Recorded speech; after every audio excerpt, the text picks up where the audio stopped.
Esto es La Repregunta y yo soy Luciana Vázquez. Nuevas oportunidades para la Argentina. La inteligencia artificial y la infraestructura de inteligencia artificial. Argentina como un hub de esa nueva economía. ¿Solo son oportunidades o hay también riesgos? ¿Hay riesgos de una burbuja de la inteligencia artificial como sucedió con la burbuja de Internet? ¿Cuáles son esos debates que se están dando en la economía de la inteligencia artificial? Lo vamos a hablar de la mano del argentino que llega con un proyecto común con OpenAI de Sam Altman a la Patagonia. OpenAI y Sur Energy, el fundador de Sur Energy junto con Matías Trevisano, me refiero a Emiliano Kargelman. Muchísimas gracias, Emiliano, por estar hoy en La Repregunta. Gracias, Luciana, por invitarme. Un gusto estar acá. Bueno, Emiliano es además, siempre está en sectores de vanguardia, es el fundador y CEO de Satellogic, esta empresa que talla fuerte en el mundo de la industria aeroespacial de los nanosatélites, ¿no? Del mapeo en tiempo real del planeta con distintos usos en distintos campos, la agricultura, por ejemplo, pero también en otros sectores muy estratégicos. Es, como le decía, un argentino formado en la educación argentina, que se alió con un amigo, además Matt Trevisano, que falleció este año en un accidente muy, muy triste, un emprendedor del mundo virtual, digital, dos cabezas que están mirando el futuro, pensándolo y creándolo. Así que, Emiliano, es muy interesante tenerte hoy aquí. Causó muchísimo interés el anuncio de hace un mes y pico, ¿no? Más o menos. Sí, principios de octubre. Claro.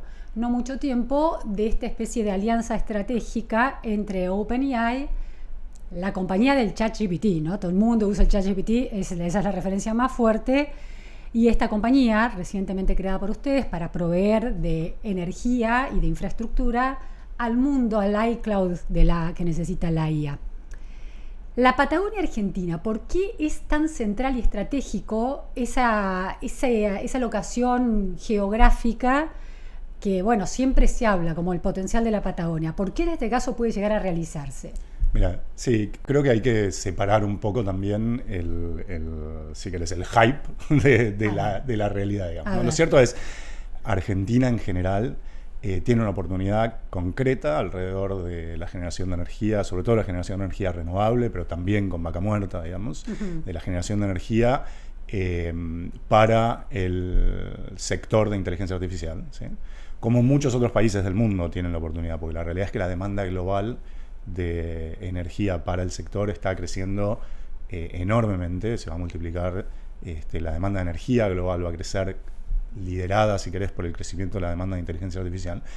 Y Argentina, como otros lugares del mundo, tiene un potencial y tiene la posibilidad de atraer parte de esas inversiones.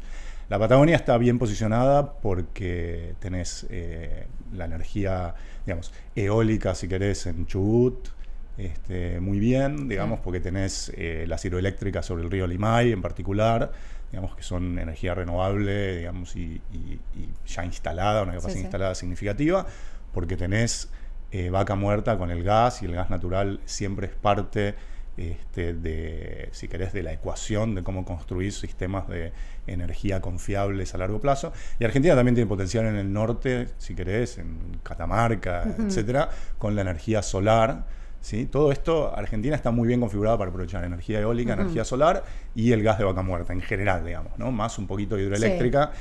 O sea, tenés una matriz energética con la posibilidad de crecer y de sumar muchos gigas de generación que se pueden viabilizar para inteligencia artificial o para otras cosas.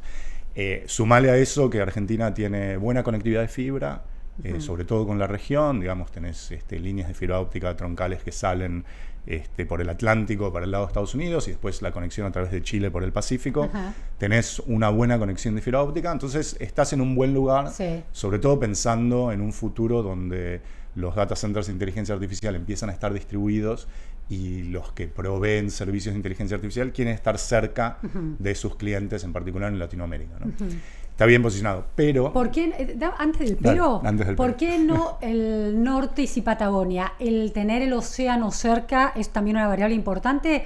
Porque estos centros que usan tan intensivamente la energía también necesitan enfriamiento, ¿no? Sí. ¿Se usa para eso el agua que puede estar cerca? El acceso a agua es importante, o sea, si bien no gastan agua, digamos, no es que estás evaporando y gastando agua, son circuitos cerrados, el agua está metida como una serpentina, la vas usando para enfriar y se recicla, o sea, no es que vas consumiendo agua, pero tener acceso a agua es importante.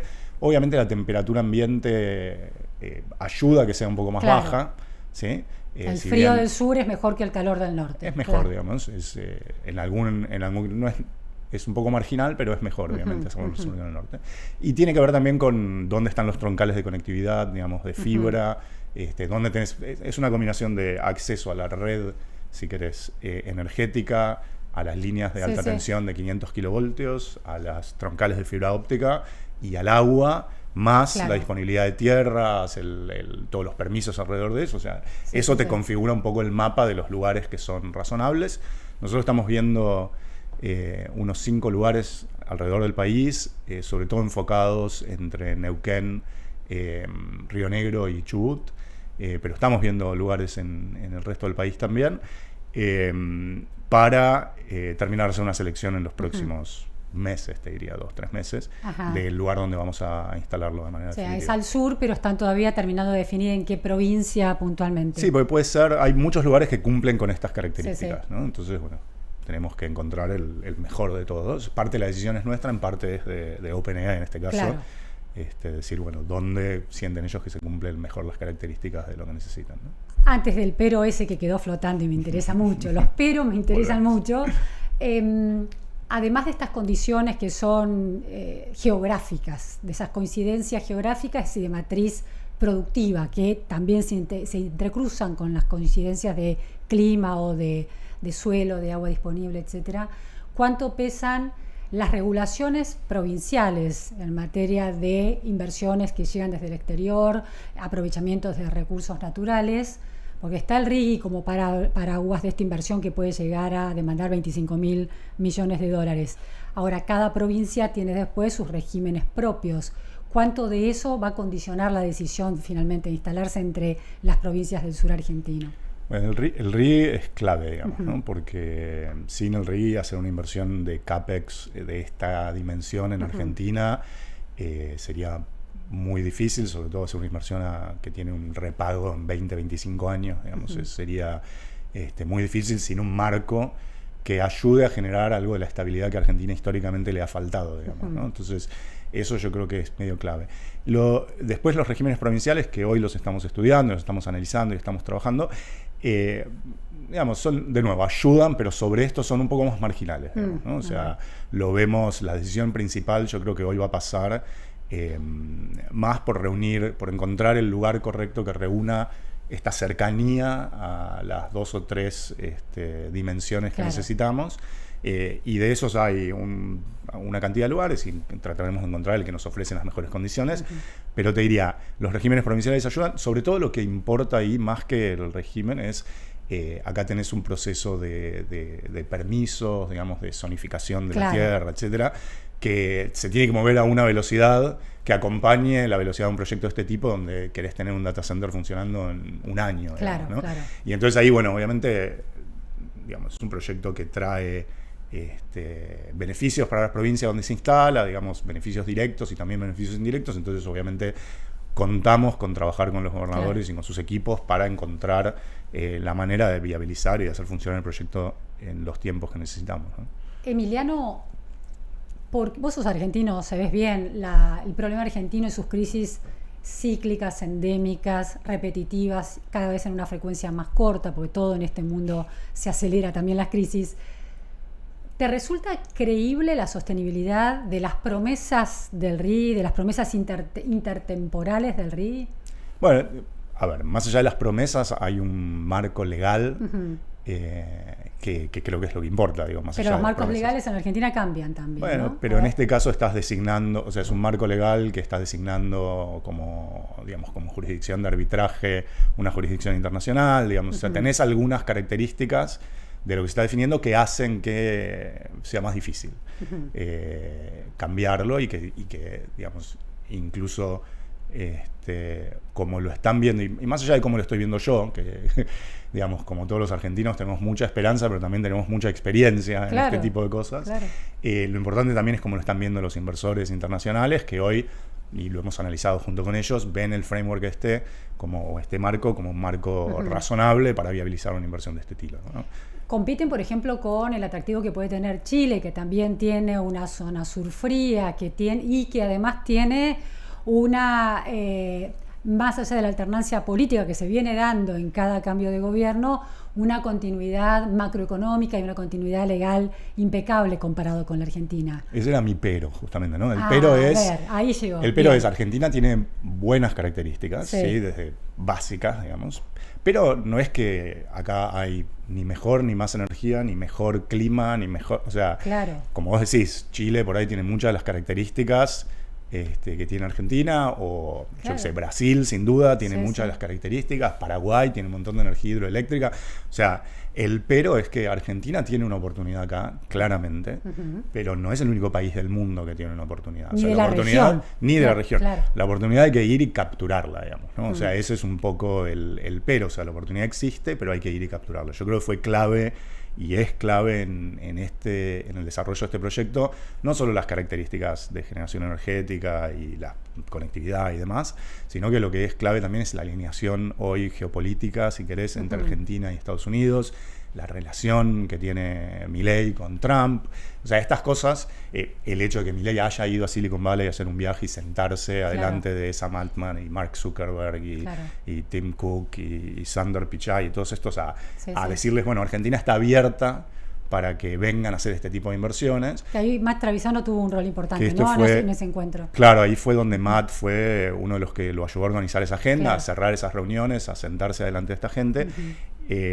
Gracias a ese trabajo, si querés, que es un trabajo de posicionamiento del país, que en este caso en Silicon Valley hizo mucho Matt, y digamos, y obviamente el viaje de Milei fue fundamental, y la visión que también llevó Demian Reidel varias veces para allá, y yo o sea, esto fue muy clave. El presidente de Nuclear Eléctrica Argentina y la Comisión Nacional de... Exacto, en aquel momento era asesor de Milei.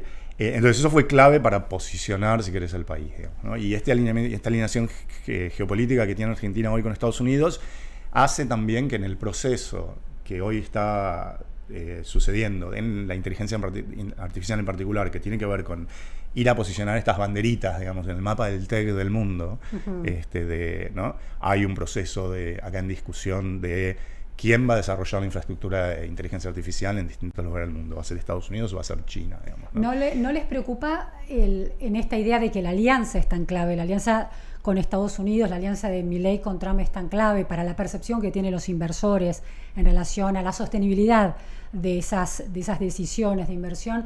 ¿No le preocupa a esos inversores la alternancia política en Estados Unidos?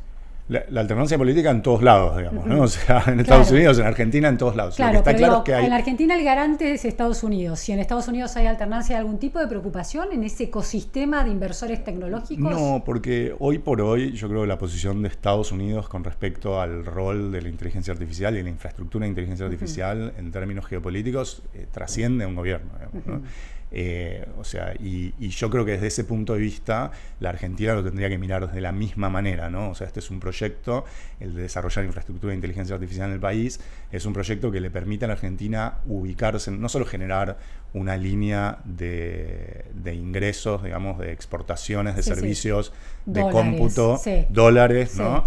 Que en una vertical que hasta ahora no tiene y que puede ser súper significativa para el país, sino posicionarse estratégicamente en el mundo y digamos, mejorar la competitividad de las empresas, mejorar la competitividad o la eficiencia del Estado, son cosas que deberían ser y hay que pensarlas como un proyecto que trasciende cualquier gobierno y de cualquier signo político, ¿no? Así como Argentina, yo vengo de la industria aeroespacial, así como Argentina tiene una historia de invertir en el sector aeroespacial de más de 40 años, que ha atravesado gobiernos de todos los signos políticos, yo creo, y en la industria nuclear tiene también una historia de, más de 50 años de invertir en tecnología y en la industria nuclear. Vaca Muerta también sea como un ejemplo de esa inversión sostenida y de ese proyecto de Estado en 3 gobiernos, ya, ¿no? 4 Entonces, gobiernos. yo creo que la inteligencia artificial tiene que ser una de estas verticales, ¿no? Que uno la puede pensar como que es algo que netamente positivo para la manera en que Argentina se inserta en el mundo y que tiene que atravesar gobiernos de distintos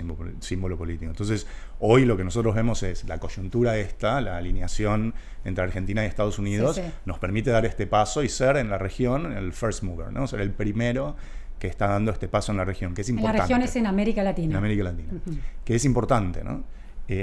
Y una vez dado este paso, van a venir, y esperamos que vengan, muchos otros data centers de este estilo al país, ¿no?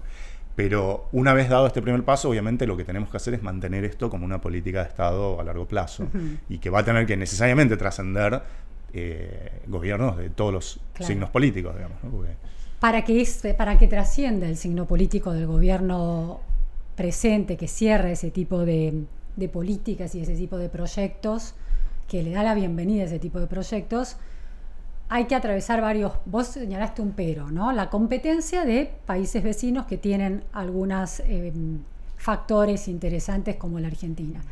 Hay discusiones internas y discusiones globales en torno a la inteligencia artificial. En general, cuando se instala una nueva matriz productiva, una nueva matriz tecnológica, hay reparos en el impacto, por ejemplo, medioambiental. En esta demanda intensiva, extremadamente intensiva de energía que necesita la inteligencia artificial para operar, Sam Altman contaba que una consulta de ChatGPT, uno le hace una pregunta jugando a la inteligencia artificial, una consulta promedio consume 0,34 vatios hora, aproximadamente lo que consumiría un horno en poco más de un segundo o una bombilla de alta eficiencia en un par de minutos. Sí. ¿No? Parece una pregunta que consuma eso, parece delicado, ¿no? Entonces, las objeciones que se empiezan a dar es, por un lado, las torres de alta tensión de la Argentina tienen capacidad para mover los watts suficientes para la industria instalada en la Argentina, para los hogares de Argentina y además responder a la demanda tan extrema que va a implicar este data center en la Patagonia. Sí, mira, hoy Argentina genera y consume aproximadamente unos 14 gigavatios de energía, ¿no? En términos de capacidad. El data center a escala que estamos pensando son 500 megavatios, o sea, 0,5 gigavatios, ¿no? Entonces pasaríamos, si querés, de 14 a 14,5 gigavatios en términos de consumo. O sea, es un porcentaje significativo, digamos. Claro, pues en un solo data center ese salto, pero no es imposible de Pero claro, pero no está fuera fuera de escala, digamos, ¿no? De hecho, y para llegar a los 500 megavatios tenés un proceso de ramp up, o sea, empezás con 100, vas creciendo. Entonces, lo que te permite una demanda de este estilo, o sea, tener una demanda a largo plazo de este estilo, lo que te permite es armar la infraestructura para servir esa demanda. Entonces, además de construir el data center, vamos a construir generación y distribución de energía pues sabemos para que acá se corta la luz porque se salta un fusible en una planta y queda todo el país sin luz. Entonces, vos lo que estás planteando es que este proyecto va a contribuir a corregir esos problemas. Lo que vamos a hacer es, además de construir el data center, para abastecer el data center, vamos a tener que invertir en construir también la generación de energía que hace falta para abastecer al data center y la distribución que hace falta. Entonces, construís redistribución, construís subestaciones eléctricas y construís también generación. Ya ahí están involucrados Central Puerto y Geneia. Geneia en energías renovables, ¿no? Claro, nosotros tenemos un preacuerdo con ellos dos, con Central Puerto y con Geneia, son dos de las compañías de generación eléctrica más importantes del país, para justamente abastecer de energía al data center. Y eso es, en parte, energía que hoy existe, pero en parte generación que se tiene que construir, digamos, ¿no? O sea, Otra objeción que se plantea es el tema del empleo en la Argentina, ¿no? Y de buenos salarios. Hay quienes dicen que va a ser una contratación más masiva, más de escala en el tiempo de construcción de la infraestructura, pero no tanto a futuro cuando ya se estén operando todos estos sistemas. ¿Cómo lo ves? Sí, hay gente, yo lo digo eso también, porque es así, digamos, sí, ¿no? Sí, o sea, en estos data centers requieren, en el momento de la construcción vas a emplear a miles de personas, claro. En el proceso de construcción y del data center y de todas estas redes y de mejoras que hay que hacer. Exactamente, o sea, en la generación eléctrica, en la transmisión, en la conectividad, en el galpón que tenés que armar, o sea, en la instalación de los equipos, o sea, son realmente miles de personas que están involucradas en esto. Ahora, en el momento de operación a régimen, un data center de este estilo emplea quizás 100 personas, digamos, ¿no? No es una fuente directa de empleo, no es esa la manera en que va a contribuir al país, digamos, ¿no? O sea, eso no es ni positivo ni negativo. La manera en que tiene un data center de estilo de contribuir al país es porque estás generando una línea de exportación de servicios de cómputo, ¿sí? Lo que OpenAI compra es un servicio de cómputo, ¿no? Minutos de una computadora que está prendida dentro de ese data center. Ese servicio de cómputo es una exportación para el país, ¿sí? Que tiene que tener una dimensión. Pensá, si el data center cuesta $25.000 millones, por hacer números redondos, y ponele que lo tenés que amortizar en 20 años, ¿sí? Eso quiere decir que vos vas a tener que estar generando servicios de exportación de cómputo por un monto superior a esos $25.000 millones en esos 20 años, digamos, ¿no? Entonces, estás hablando de servicios de exportación de miles de millones de dólares al año, que es una línea, una vertical de exportación que Argentina hasta el día de hoy no tiene. Sobre esa exportación es ingreso de divisas neto para el país, digamos, son impuestos que se pagan sobre el país por las exportaciones de servicios, digamos. Entonces, los beneficios, si querés, tenés beneficios directos que tienen que ver con, esa contratación que haces en el momento de construcción, con el hecho de que por ahí de los $25.000 millones hay 18.000 que van a pagar a Nvidia a comprarle las GPUs, digamos, ¿no? Pero hay 7.000 los chips. Pero hay 7.000 millones de dólares que van a la construcción. ¿Sí? De eso, probablemente la mitad de eso queda en el país como parte de constructoras locales, compañías locales que son las que hacen los suministros. Toda la cadena de provisión para concretar toda esa construcción. Exactamente. Pico y pala de la inteligencia artificial. Exactamente. Entonces, ahí tenés un beneficio directo, ¿no? Y después tenés el beneficio de la exportación de servicios, ¿sí? Además de eso, tenés un beneficio indirecto que es...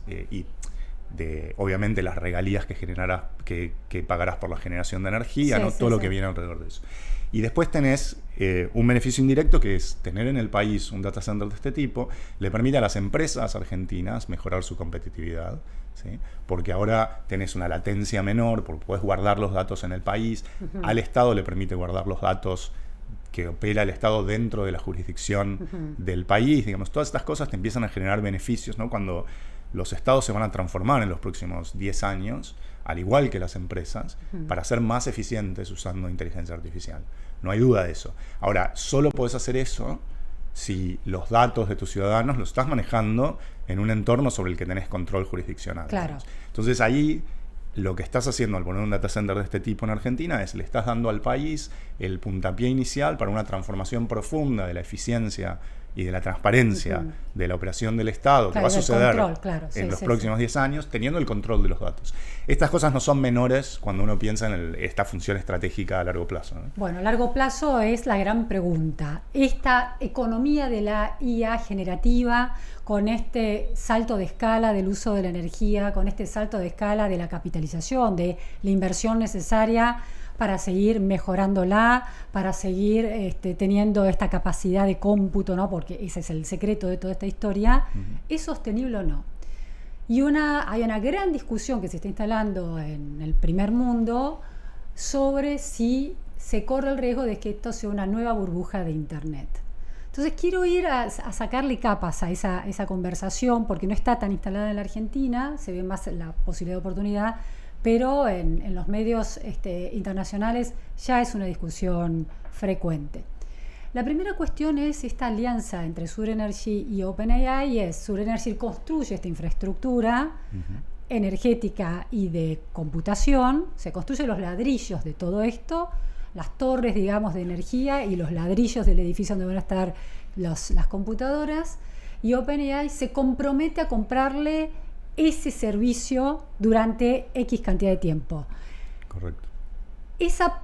Hay una duda y una pregunta sobre la certeza de que esa circularidad va a ser sostenida con el correr del tiempo. En el caso de OpenAI, porque todavía no genera una rentabilidad tal que permita imaginar de dónde va a sacar la plata para sostener todo este envión. ¿Cómo ves ese debate? Sí, y es, a ver, primero y principal me parece que es un debate súper sano, digamos, ¿no? O sea, y que es normal también, ¿no? O sea, en todas las grandes transformaciones industriales que hemos sufrido, vinieron acompañadas de burbujas, que estas burbujas están generadas porque, bueno, se genera mucho entusiasmo, si querés, por el potencial que tiene la transformación, y a veces se invierte de antemano, claro, ¿sí?, más rápido de lo que es la curva de adopción, por ejemplo. Entonces hay correcciones. Claro. Esto pasa, digamos, y es normal. También es pasó. Como invertir en edificios que después no son ocupados para producir. Sí, o que tardan en ocuparse, claro, ponerle 10 años más de los que esperabas. Claro. Y bueno,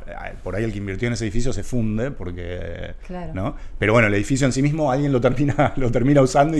Y esto pasó en la revolución industrial, digamos, y fue acompañada por sus propias burbujas.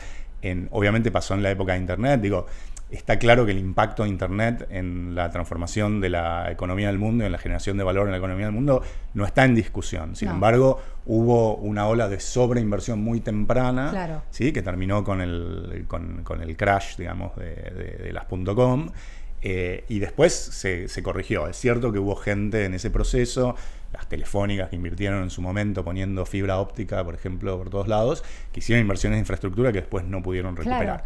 Claro. Ahí hay entra a tallar, nombraste Nvidia y la provisión de chips para toda esta infraestructura, que es clave, ¿no? Esa empresa está capitalizada y valuada en cifras astronómicas. Pero hay un inversor en Estados Unidos, Michael Burry, que fue el inversor que pronosticó 4 años antes que se iba a dar la burbuja de inmobiliaria en Estados Unidos en 2007-2008. Sí, el Big Entonces, Short. ¿cómo? El de Big Short. Exactamente, el de la serie, película de Netflix, ¿no? Sí, de los MBS, ¿no? De los Mortgage Backed Securities y toda esa explosión. El tipo lo ve 4 años antes y se retira, se shortea antes, 4 años antes. Y ahora dice, se está shorteando en estas compañías, contra Nvidia es una de ellas, y dice que va a pasar lo mismo que con la burbuja de Internet. Una oferta que escala, oferta de chips, de infraestructura, asumiendo una demanda que va a escalar pero que no se produce. Ese es un poco el cuadro que estamos describiendo en el peor de los casos. O que tarda en producirse. Sí, incluso Sam Altman dijo hace poco que él creía que era probable que hubiera una burbuja de inteligencia artificial, ¿no? O sea, Peter Thiel, el fundador de Palantir, se retiró completamente de Nvidia. Vendió todas sus acciones hace 2 meses. Sí, SoftBank hizo lo mismo. Claro. Entonces, está bien, a ver, es parte del proceso, yo lo que te diría es parte del proceso natural, a ver, de económico, digamos, y cómo se financian estas grandes transformaciones de infraestructura, que va a haber momentos de sobreinversión, va a haber momentos de corrección. Ahora, hay que tener en cuenta que yo te diría 2 cosas. La primera es la potencia del crecimiento compuesto, digamos, ¿no? O sea, hoy por hoy la demanda de inteligencia artificial está creciendo en el orden de un 30-40% al año, compuesto, digamos, ¿no? Algo que crece año a año el 30-40%, crece muy rápido. ¿Sí? O sea, hay una expectativa, digamos, de multiplicar por 6, por 8 la demanda en los próximos 4 o 5 años, digamos, ¿no? Entonces, es un crecimiento muy, muy significativo el que está teniendo hoy, concretamente, la demanda de inteligencia artificial. Ahora, si vos decís, para que Sam pueda pagar todos los cheques que está emitiendo en este momento, ¿no? Con estos compromisos, ¿cuánto tiempo se tiene que mantener este crecimiento del 30-40%? ¿no? ¿Y qué pasa si el crecimiento pasa dentro de 6-7 años de ser de un 30-40% a ser un 15, un 20%? Digamos, ¿no? Y en parte la apuesta que él está haciendo, si querés, con su compañía, es que este crecimiento va a ser sostenible a largo plazo. Ahora, desde el punto bueno, está bien, digamos, él tiene sus argumentos. Desde el punto de vista de donde uno se para construir un proyecto de infraestructura de este tipo, lo que importa más que OpenAI o no OpenAI es la demanda a largo plazo del sector, digamos, ¿no? Es decir, vos podés hacer este tendido de infraestructura, si OpenAI le va mal, va a haber otros demandantes porque hay de algo ese de base, servicio. exacto, porque hay algo de base acá que es indudable, que es que la transformación económica que va a generar la inteligencia artificial en el mundo recién está en su infancia más inicial, digamos, ¿no? O sea, son realmente los primeros años de una transformación que va a ser una transformación muy, muy significativa durante los próximos 20, 30 años de la economía del mundo.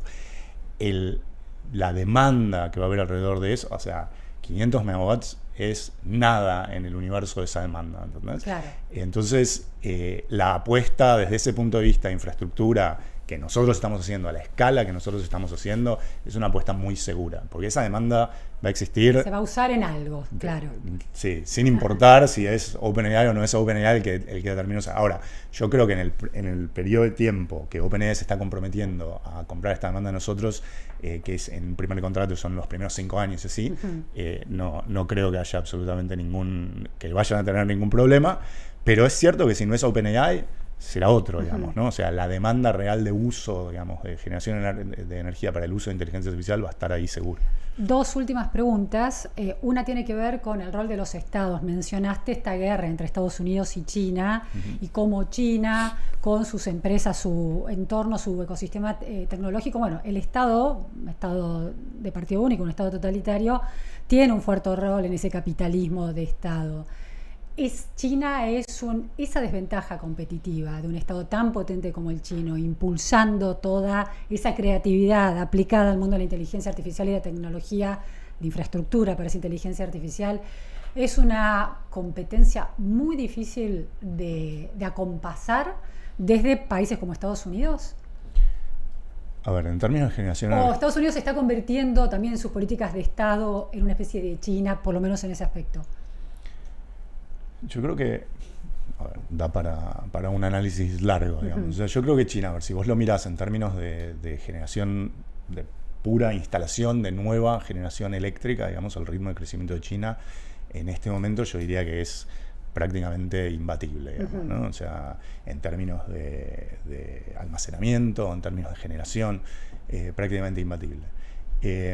Estados Unidos, en un montón de sentidos, está plegándose sobre sí mismo. Sí. ¿Sí? Pero en términos específicos de la inteligencia, y digamos, y está pasando, si querés, el mundo en general está pasando a un mundo bastante más transaccional, digamos, ¿no? Entonces yo creo que Estados Unidos hoy está pensando la geopolítica de inteligencia artificial de una manera muy transaccional. ¿Qué quiere decir transaccional? Transaccional es justamente esto, punto a punto, digamos, ¿no? O sea, diciendo, bueno, vamos a poner una banderita acá, vamos a poner una banderita acá. Porque necesito algo que tiene que ver con ese punto.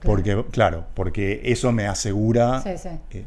Y entonces, yo creo que sin duda, desde hace, yo te diría ya varios años, el cariz geopolítico está dominando en lo que son las inversiones en infraestructura de inteligencia artificial. Estados Unidos tiene una posición de liderazgo hoy todavía desde el punto de vista tecnológico, el stack de tecnología que se usa para inteligencia artificial. Todavía hoy Estados Unidos tiene un liderazgo tecnológico desde las placas, digamos, de NVIDIA hasta el stack de software, si querés, tiene un liderazgo tecnológico claro. La pregunta es cómo sostiene ese liderazgo tecnológico a largo plazo, y parte de eso es encontrar aliados internacionales e ir poniendo estas banderitas en distintos lugares del mundo, ¿no? En parte de eso es la manera de pensar el proyecto que estamos haciendo en Argentina. Última pregunta tiene que ver con el capital humano argentino, ¿no? Vos sos un producto de la educación argentina. Matt Travisano también era físico de ciencias exactas en la Universidad de Buenos Aires, siempre mantuvo ese vínculo con la universidad, apoyando a esa facultad en particular. O sea, jóvenes formados aquí en la escuela pública, en la universidad pública, con distintos derroteros que se meten en estos universos y se convierten en emprendedores de vanguardia. ¿Crees que la Argentina todavía tiene una oportunidad para que su sistema educativo acompañe esta transformación de forma masiva, o va a ser un nicho de super expertos? No, 100%. Yo creo que lo tenés que pensar. A ver, Argentina obviamente nunca va a poder competir en términos de talento humano con, yo qué sé, la India o con China, en términos de volumen de gente. Cantidad de gente, ¿no? O sea, cantidad de gente, claro, sin duda. Pero en términos... la pileta es más grande ahí. Claro. Y por eso agarrás el 1% con mejor promedio de la India, y bueno, son mucho más que todos los argentinos, digamos, ¿no? O sea, es como... ahí no vas en volumen no vas a poder competir. Lo que los argentinos hemos tenido, yo creo, históricamente, en el sector de tecnologías de información, y en particular la industria del conocimiento, hemos tenido, digamos, una penetración en el mundo muy por arriba de lo que uno podría esperar de un país del tamaño, digamos, y tan alejado del mundo como es la Argentina, ¿no? Yo creo que parte de eso tiene que ver con la riqueza de la educación históricamente en Argentina. Es cierto que comparto cierta preocupación porque eso se continúe en el tiempo, pero sin duda la oportunidad está y no la hemos perdido, y creo que podemos tener un rol significativo en el mundo. Yo creo que con Matt nosotros pensábamos mucho, por un lado, sobre lo que nosotros llamamos la infraestructura del siglo XXI, qué tipo de infraestructura hacía falta construir para poder saltar a las economías que vienen, digamos, ¿no? A la robótica, a la inteligencia artificial, a lo que va a ser la matriz de comunicaciones del mundo que viene, y en eso estaba alineado el proyecto de Sur Energía. Y por otro, también pensábamos mucho en cómo podíamos ayudar a insertar a Argentina en el mundo, y yo creo que las dos cosas van de la mano, digamos, ¿no? Me parece que la infraestructura es lo que permite también, digamos, alinear el capital humano atrás de una visión de país, atrás de una visión direccional de hacia dónde van las cosas. Si vos lo pensás históricamente, en la revolución industrial, los países que se industrializaron rápido, ¿sí?, generaron un gap, generaron una distancia de crecimiento y desarrollo con los países que tardaron en industrializarse, que tomó cientos de años empezar a achicar, ¿sí? Y yo creo que con la inteligencia artificial en los próximos 10, 20 años va a pasar lo mismo. Los países que tengan la posibilidad de adoptar la tecnología rápido van a ser los países que van a generar una diferencia de crecimiento muy significativa con los países que se atrasen en esa adopción. Entonces, me parece que tenemos una oportunidad y también una responsabilidad de tomar esa oportunidad, digamos, ¿no? Porque no está regalado. Claro. Bueno, muy interesante, Emiliano, lleno de optimismo esta visión, pero también de realismo y un análisis de los riesgos que también se están planteando globalmente, y también hay que planteárselos en relación a la Argentina. Así que te agradezco muchísimo que hayas estado en la repregunta. Gracias, Luciana. Gracias a todos por estar hoy aquí.